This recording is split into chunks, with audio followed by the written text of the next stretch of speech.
প্রিয় ডাক্তার ভাইয়েরা এবং যারা আমার ভিডিওগুলি দেখে থাকেন, আমি আমার সামনে দুইজন মহিলা বসা আছে। আমি এদের মুখ দেখাবো না। যে রুগী, ওনার বয়স হইল 57 বছর। 57 দিয়েছিল? 57। আচ্ছা, 57 বছর।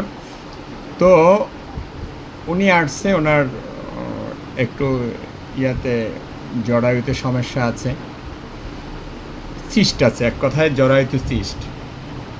এখন উনি আসছে যে সবচেয়ে বড় কথা হচ্ছে একটি রুগী ভালো হলে আর একজন রুগী আসে, এবং সেক্ষেত্রে ওনারাও ওনার ফ্যামিলির কয়েকজনেই আমার ট্রিটমেন্ট নিয়েছে।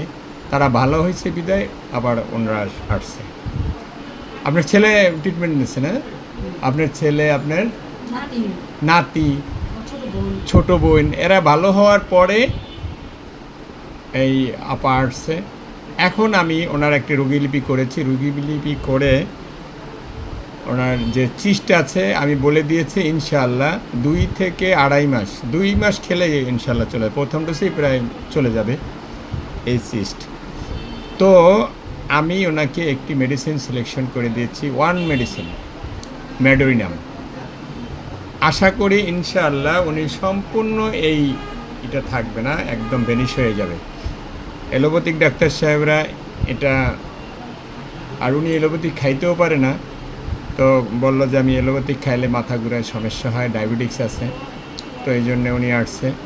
তো আমি একটি মেডিসিন সিলেকশন করে ঔষধ দেই বিদায়, এবং অনেকক্ষণ বসে ওনার লক্ষণগুলি নিলাম, লক্ষণগুলি লিখে রেখেছি। মেডিসিন আসছে ম্যাডোরিনাম। ইনশাআল্লাহ আমি ওনাকে আল্লাহর রহমতে ভালো করে দেব। অসংখ্য ধন্যবাদ।